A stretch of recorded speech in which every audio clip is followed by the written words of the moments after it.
Estamos de vuelta en Visión Universitaria.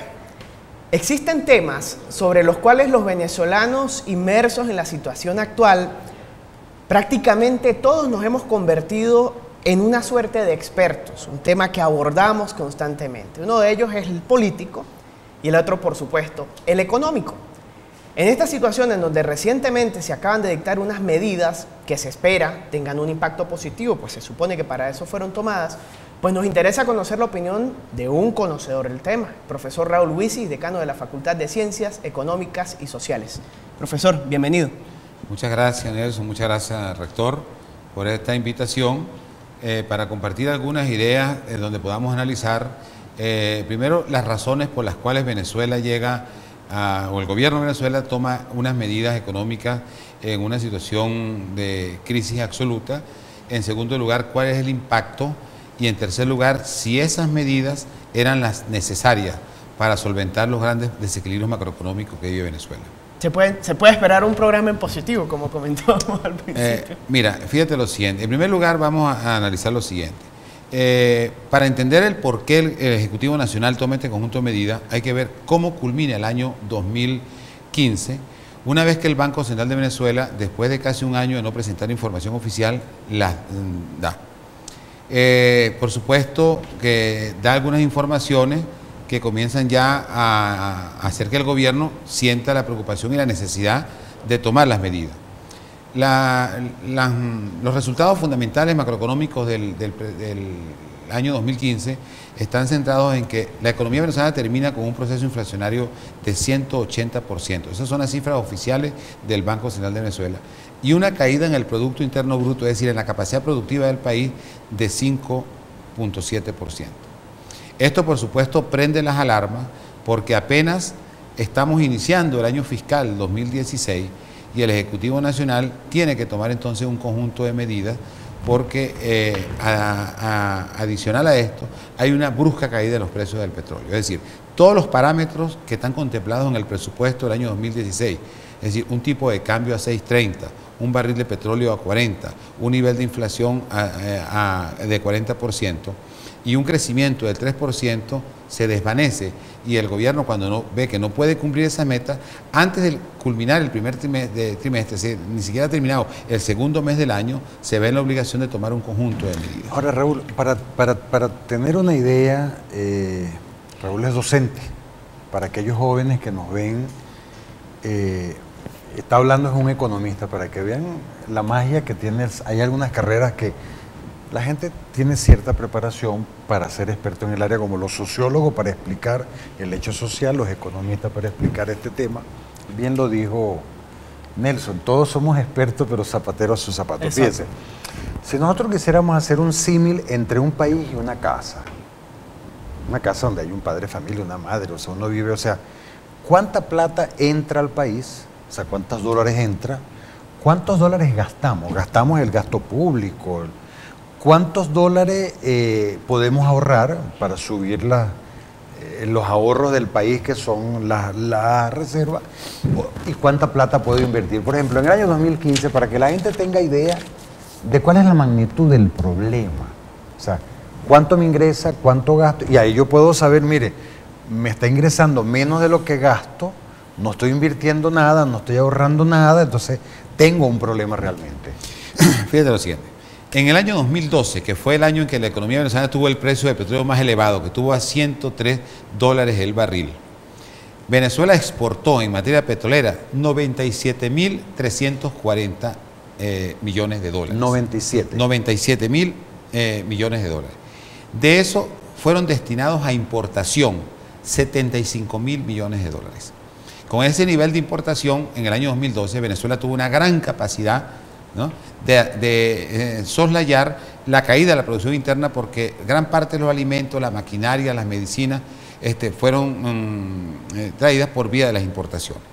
En el año 2015, 3 años después, el precio del barril de petróleo estaba en el orden de los $45 el barril. Ese fue el promedio a que terminó la cesta de petróleo el año pasado para Venezuela.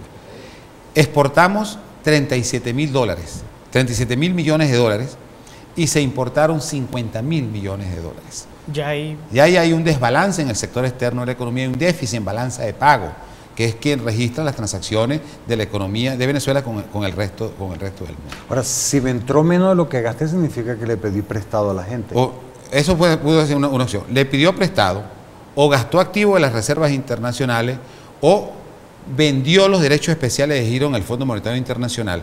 Y esos fueron los tres elementos con que Venezuela... ¿Eso qué es? Derechos especiales de giro son como un activo en monedas extranjeras que cada gobierno tiene... Un ahorro en el banco. Pero en una cesta de monedas. No es en dólares ni más, sino una cesta de monedas. Venezuela hizo uso de cerca de 2.700 millones de dólares, más 5.000 millones de dólares que recibió del fondo chino, más el agotamiento de alguna reserva internacional. Lo curioso de esto es que en el año 2012, cuando el precio del barril de petróleo estuvo a 103 exportamos 97.000 millones de dólares, el déficit fiscal de la economía venezolana, y aquí quiero atar lo que el rector acaba de preguntar sobre el problema doméstico, fue un déficit cercano al 17.5%. O sea, aún con el barril alto, se gastó más de lo que se ganó. ¿Qué significa un déficit fiscal? Que el gobierno gastó más internamente en bolívares de lo que ingresó. ¿Cómo cubre el déficit fiscal un país? O sea, cuando un gobierno tiene un déficit fiscal, es decir, usted gasta más de lo que le está ingresando, usted tiene tres opciones. Primero, aumenta los impuestos, disminuye el gasto, se endeuda o finalmente termina devaluando, que es lo que el gobierno hizo en el 2014, en el 2015 y acaba de hacer en el 2016, porque la devaluación le da inmediatamente recursos en bolívares al gobierno. Con ese escenario de desajuste macroeconómico, el gobierno entonces se vio en la obligación de tomar un conjunto de medidas. Y las medidas que acaba de tomar el gobierno están centradas en 4 elementos fundamentales. En primer lugar, hay una reestructuración del aparato de redistribución de alimentos y bienes y servicios en el país. Ahí nos preguntamos, ¿de cuáles alimentos? Toda esa cadena de Mercal, de Pedeval, de los abastos bicentenarios, el gobierno encontró que no había actuado con eficiencia, para no ponerle otro nombre que ellos mismos ya lo han señalado. Se consiguen claros vestigios de corrupción y que eran unas instituciones que estaban alimentando el llamado bachaqueo en el país. Esto, por supuesto, encarece los precios. Esa es una medida que el Ejecutivo toma. En segundo lugar, reconoce, después de muchos años, que hay que empezar a comparar precios y costos para que los productos aparezcan en el mercado. Si usted expone a una empresa a producir alimentos bajo pérdida, lo puede hacer 1 año o 2 años para no cerrar, pero de manera consecutiva los productos empiezan a desaparecer y entonces empieza a ocurrir la escasez. Esa es la segunda medida que tomó el Ejecutivo Nacional. La tercera medida que tomó el Ejecutivo Nacional fue el aumento de los precios de los combustibles, de la gasolina. Ahí hay matices para entender por qué el gobierno toma una medida de la cual nadie puede cuestionar. Nosotros como economistas no podemos cuestionar. Era una medida esperable, no solamente de ahorita, sino de hace varios años, sí. Porque el litro de gasolina, el costo del litro de gasolina está calculado aproximadamente en 20 bolívares. Y lo que más se va a cobrar ahora por un litro de gasolina es 6 bolívares. 20 bolívares cuesta producir 1 litro de gasolina, entre 17 y 20 bolívares. ¿Por qué ahora dice 6.000%? Porque durante muchos años, 20 años, 17 años, la gasolina siempre estuvo subsidiada y el precio estuvo controlado. Cuando usted tiene un precio controlado durante mucho tiempo, cuando lo intenta restituir al precio de equilibrio, pues el ajuste tiene que ser muy severo. La otra medida económica que tomó el Ejecutivo Nacional fue con respecto al sistema cambiario. Creo que ahí el gobierno perdió una gran oportunidad para obtener más recursos desde el punto de vista fiscal. Porque después de haber logrado un consenso político que había que mover el tipo de cambio de 6.30, lo lleva a 10. Y yo me veo ya al gobierno dentro de un trimestre o un cuatrimestre volviendo a devaluar el tipo de cambio, porque no va a tener suficientes recursos para cubrir la nómina fiscal. El otro elemento fue el aumento salarial. El aumento salarial, un aumento del 20%, más un aumento a 2.5 unidades tributarias de la cesta ticket. Esto significa que por primera vez la cesta ticket va a ser mayor que el salario básico. Eso no pudiera ser considerado como un desajuste. Es un elemento distorsionante porque en todo caso no tiene incidencia en prestaciones sociales, pero en todo caso lo que ha dicho el Ejecutivo Nacional es que en 17 años han modificado 37 veces el salario mínimo. El aumento fue de 64 bolívares diarios, sí, básicamente. lo ideal para una sociedad es que el salario mínimo no se aumente tanto, ni con tanta frecuencia, pero que se contenga la inflación. Si usted ve un gobierno que permanentemente está aumentando el salario mínimo, es porque se está perdiendo aceleradamente el poder adquisitivo. Es como una confesión de parte, digamos. Exactamente. Y la otra parte fue en la parte cambiaria establece dos tipos de cambio, uno de $10 y uno de un sistema de banda que finalmente no se explicó cuál va a ser el techo de la banda. Cuando nosotros hablamos de un sistema cambiario de banda, usted establece un piso y un techo. Se partió del piso del SICAP de 200, pero nunca se dijo el techo. Y si no se dice el techo, podríamos estar considerando, o el mercado puede estar interpretando que el techo es el mercado, el precio del mercado paralelo. Entonces, podríamos tener un dólar que va a estar oscilando entre 200 y 800 o 900 o 1000 bolívares. Y la otra medida tuvo que ver, que tampoco fue explicada de manera cabal, sobre lo que ellos llaman la revolución tributaria, que es un conjunto de mecanismos que se van a establecer para evitar la evasión y la elusión fiscal. Eso fue lo que se hizo, lo que decretó el gobierno. Ahora, yo creo que es más importante lo que no se hizo en materia económica. ¿Qué no se hizo? En primer lugar, articular un plan antiinflacionario. O sea, un país con una inflación de 180%, donde el segundo país con mayor inflación del mundo tiene 30%, significa que es un país que perdió todos los balances y realmente el diagnóstico que se parte para explicar la inflación ya no es comprendido ni es comprensible para muchas personas que apoyan las políticas oficiales. Justo hoy se dio a conocer una cifra. Venezuela tuvo en enero 14% de inflación y todos los demás países de América Latina están por debajo de 1. Bueno, 14% de inflación es más o menos la inflación que puede tener un país como Colombia en 3 años. Lo tenemos nosotros en un mes. En enero. En el mes de enero. Entonces, si usted tiene un diagnóstico equivocado sobre los desequilibrios macroeconómicos, pues la terapéutica o la medicina o las medidas económicas, que es el equivalente a las medicinas en economía, pues van a ser equivocados. ¿Cómo se controla la inflación? Bueno, mire, la inflación en primer lugar se controla teniendo una sanidad desde el punto de vista productivo, que una economía produzca. Segundo, teniendo un control sobre los agregados monetarios. Si usted emite dinero permanentemente, eso expande la demanda. Es decir, usted le llenan. Yo puse una vez en el Consejo Universitario un ejemplo sobre el proceso de la hiperinflación, que es lo que nosotros podíamos estar transitando, según algunas estimaciones que hay para el 2016. En épocas de estabilidad de precios, y lo voy a repetir nuevamente porque es un ejemplo didáctico, en épocas de estabilidad de precios, cuando usted va al mercado, usted lleva el dinero en el bolsillo y trae el mercado en bolsas. Cuando usted, en una época, en un periodo hiperinflacionario, usted lleva el dinero en bolsa y trae el mercado en el bolsillo.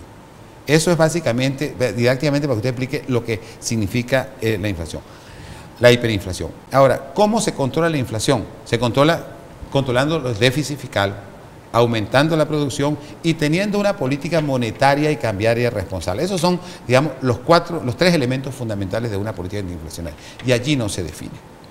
Entre otras cosas, porque el aumento del salario mínimo y la incidencia de las estatiques no solamente va a afectar al sector privado, del cual muchos no van a tener posibilidad de cancelarlo, sino al mismo gobierno. El gobierno va a tener que pagar sueldos y salarios mayores, va a tener que pagar más bonos alimenticios, y con un escenario de precio del petróleo entre 25 y 30 dólares, que es lo que se está estimando para la cesta venezolana, nosotros vamos a tener una gran restricción, no solamente para importar, sino para pagar internamente. Ahora bien, las medidas económicas que anunció el presidente Maduro le dan al gobierno bolívares, porque el aumento del precio de la gasolina, los nuevos impuestos y la devaluación le da bolívares. Eso es más dinero inorgánico. Pero el problema no son los bolívares. El problema es que Venezuela se enfrenta en el 2016 a 2 dificultades grandes. En primer lugar, si nosotros importamos 75 mil millones de dólares a 103, al precio de 25 o 30 dólares, estaríamos importando apenas el 25% de lo que se importó en el año 2012. ¿Qué son esas importaciones básicamente? Son insumos, alimentos, materia prima para producir maquinarias, medicamentos. Es decir, vamos a tener una fuerte restricción de importaciones, lo que podría repercutir en que la demanda interna no pueda ser satisfecha por parte del gobierno en este sentido. Pero además que en el año 2016 hay un compromiso ineludible para el Estado venezolano, que es que tiene que cancelar cerca de 10.000 millones de dólares. Con un escenario de caída de los precios del petróleo, ¿verdad? Un gobierno que está obteniendo más bolívares, pero que no tiene dólares, se va a presentar en una disyuntiva el próximo año, este año, entre importar lo que se requiere para mantener la dinámica de la economía venezolana, para satisfacer la demanda de medicamentos, maquinaria, medicina, o pagar la deuda externa.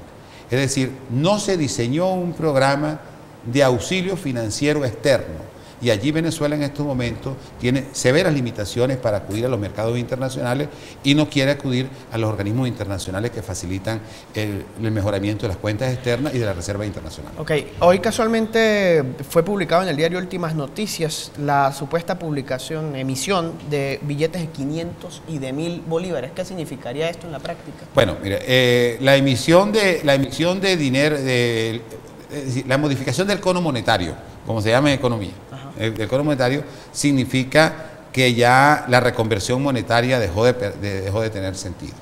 Porque fíjense lo siguiente. ¿Qué significa? Te disculpa, pero como esto también es para ley, ¿qué significa reconversión? La reconversión monetaria fue el proceso a través del cual se le quitaron 3 ceros de Bolívar Fuerte. De Bolívar Fuerte. Quiere decir que eso ya es etapa del pasado. O sea que vamos rumbo a otra... Claro, billetes de 1.000 nuevamente. Póngase usted es ciudadano normal, usted anda en su carro y se estaciona, va a una estación de gasolina.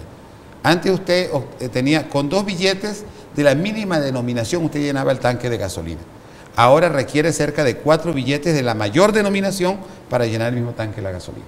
Okay. Entonces, eso significa que realmente se ha perdido el poder adquisitivo, ¿verdad? Producto de la inflación. Sí, se ahorcó ahora, el billete de 2. No, el billete de 2 ya creo que va a quedar. De recuerdo, hay que guardarlo. Va a quedar para las clases de historia sobre la moneda en tiempos del pasado. Sí, esto que usted acaba de mencionarnos, profesor, de la reconversión monetaria, nos lleva a preguntarnos algo que los que ignoramos sobre el tema económico, creo que nos lo hemos preguntado muchas veces. ¿Tenía sentido esto de tacharle unos ceros a la moneda o fue una devaluación camuflajeada? Porque básicamente lo que hicieron fue emitir un billete de 100.000 bolívares, si mal no recuerdo, sí. Exacto.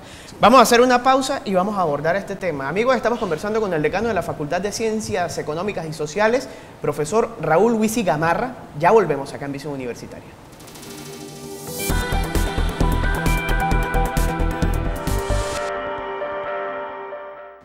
Continuamos en Visión Universitaria, estamos conversando con el profesor Raúl Huisi Gamarra, decano de la Facultad de Ciencias Económicas y Sociales de la Universidad de los Andes. Les recordamos que nos pueden escribir a través de las redes sociales, @rectoradoaula, en Twitter por supuesto, y @bonuccimario, la cuenta del rector.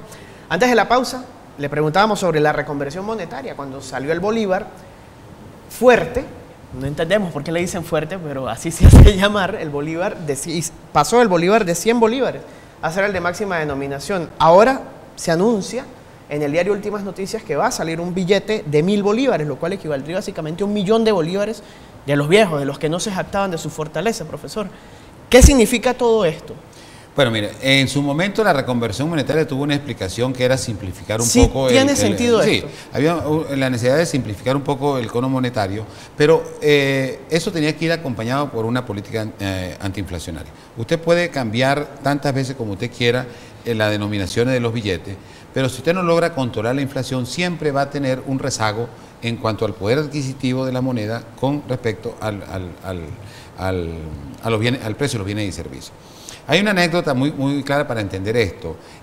Cuando hay procesos hiperinflacionarios, procesos de inflación muy violento, muy acelerado, se requiere cambiar la denominación de los billetes. En la Segunda Guerra Mundial, al final de la Segunda Guerra Mundial, el proceso de hiperinflación en Alemania, había billetes que costaba un billete con un valor de 39 millones de marcos. O sea, estamos hablando de economía de guerra. Economía de guerra. 39 millones de marcos y con eso posiblemente se podía comprar un litro de leche. Entonces, y la otra anécdota es que en los procesos hiperinflacionarios los precios cambian tanto. Ya nosotros nos hemos estado acostumbrando. Usted hoy en día va un día en la mañana a un supermercado o a una venta de repuesto automotriz y pregunta el precio de un repuesto y dice, ya va un momentico que voy al banco a buscar la plata, y cuando viene a la tarde a buscarlo, ya el precio ha cambiado. Algo similar hacían en la época de hiperinflación. Usted llegaba a un restaurante. Como en Argentina, sí, que la gente durante la cola le subía el precio del pan. No, pues usted llegaba a un restaurante y pedía su comida del menú. Y entonces la gente prefería pagar en el momento que pedía, porque posiblemente cuando le trajeran el plato de la comida a la mesa, ya el precio del bien había cambiado. Una pregunta, o yo tengo dos preguntas, digamos, para ilustrar más el tema de la crisis en que vivimos. Uno lee noticias sobre un presupuesto aprobado y lee que se aprobó un presupuesto, pero donde el 60% o el 70% del presupuesto que se aprueba para el año 2016 proviene de la tributación interna, o sea, vale decir, proviene del impuesto sobre la renta, de los bolívares que cobra, y un 40% proviene del petróleo.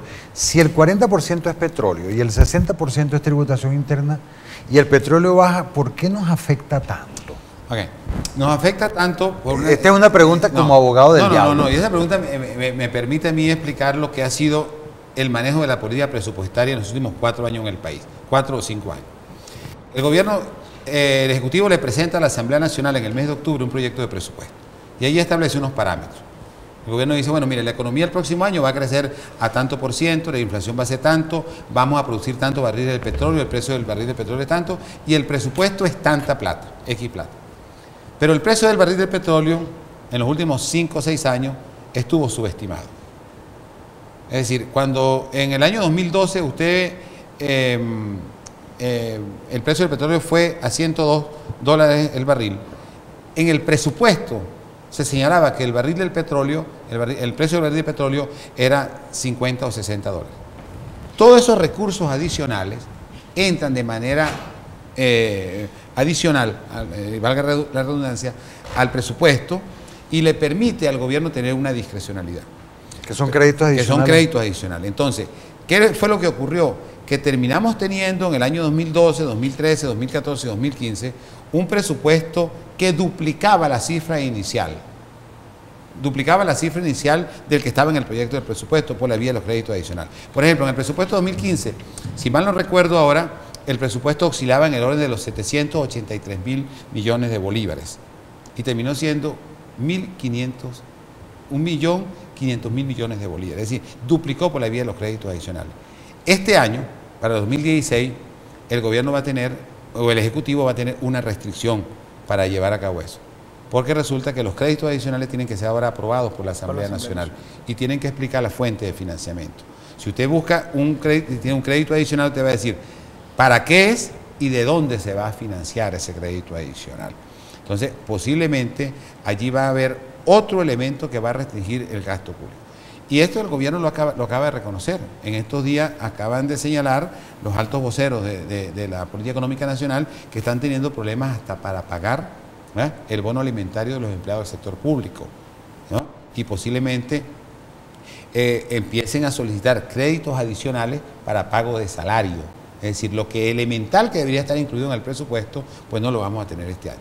En conclusión, lo que quiero señalar con esto es que el presupuesto, el proyecto de ley de presupuesto 2016, que empezó el 1 de enero del 2016, ya ve cambiado todos los parámetros. Ya sabemos que el tipo de cambio no es 6.30.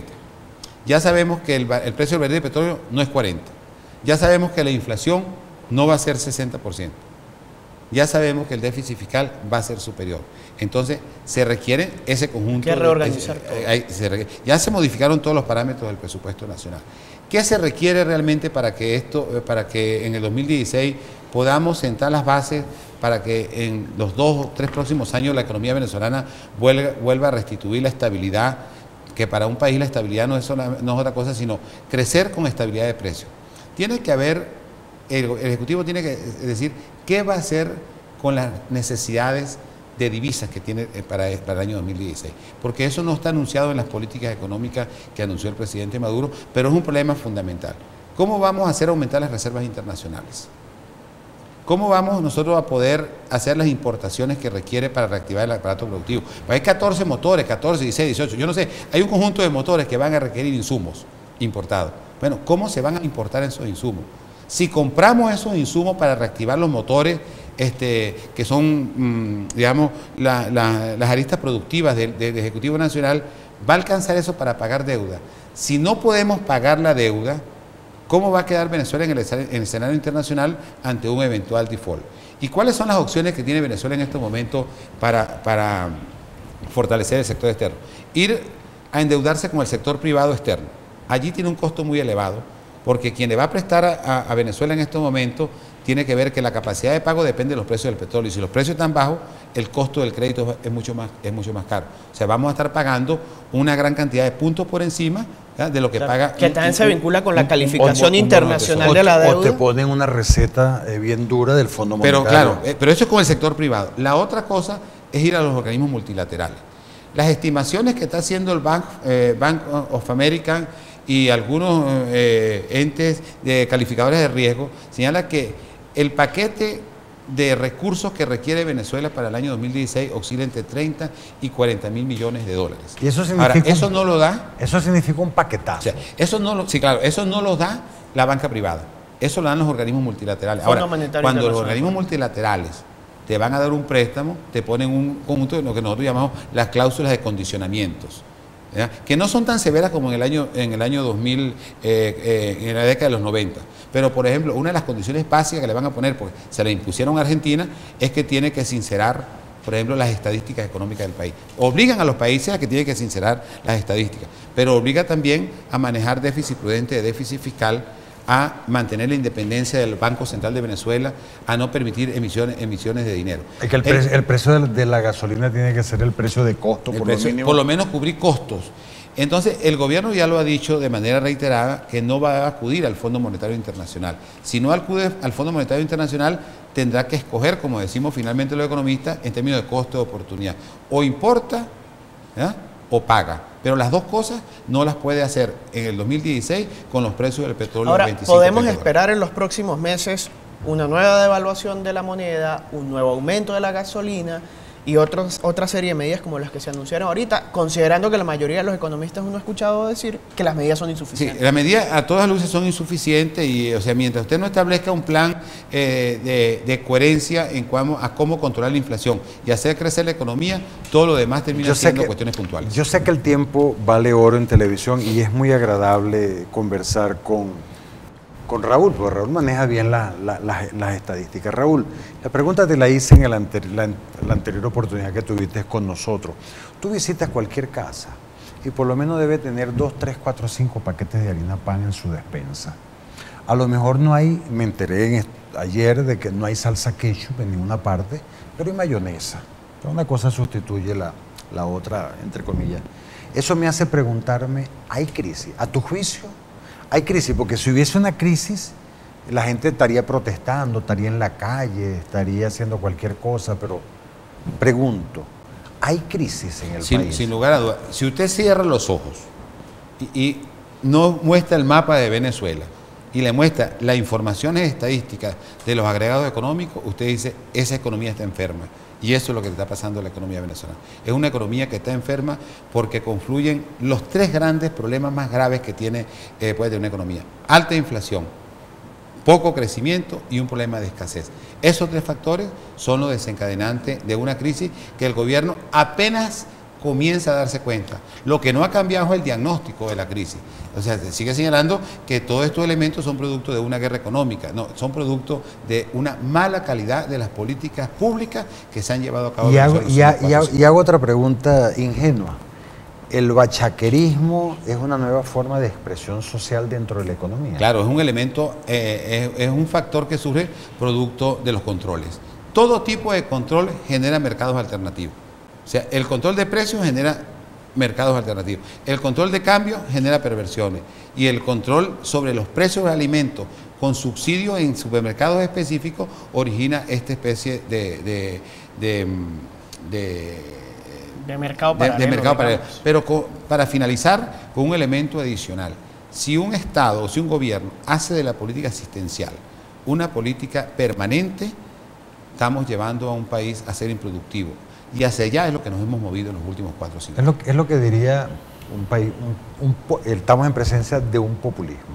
Ahora, ya sobre el tiempo, profesor, en pocos segundos, ¿qué hacer desde una universidad que está padeciendo la crisis como el resto del país? ¿Qué podemos hacer desde la ULA? Nosotros lo que estamos tratando es de subsistir, porque dependemos fundamentalmente de un presupuesto que va a estar acotado también y de un presupuesto que, además de ser poco, lo entregan a destiempo e impide que la universidad sea eficiente en el uso de los recursos. ¿Y cómo ayudamos al gobierno? Al gobierno podemos ayudar con las propuestas que estamos haciendo. Incluso nosotros en estos momentos en fase JULA estamos preparando un conjunto de propuestas de política económica que se le va a entregar a los parlamentarios, pero estamos dispuestos también a entregársela al Ejecutivo Nacional en diversas áreas de la economía nacional. Okay. Profesor, su Twitter para cualquier contacto, cualquier pregunta. Uso el Twitter del decanato, @decafasejula.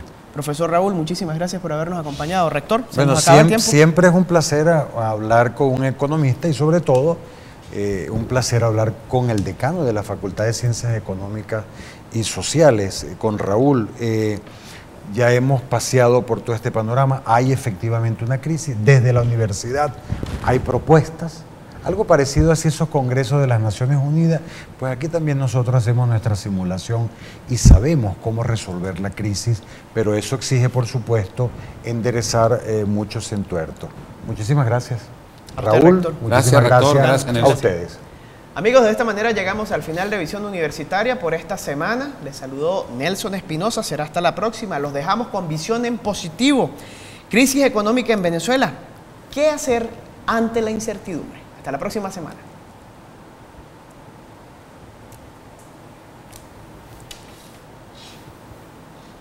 Listo.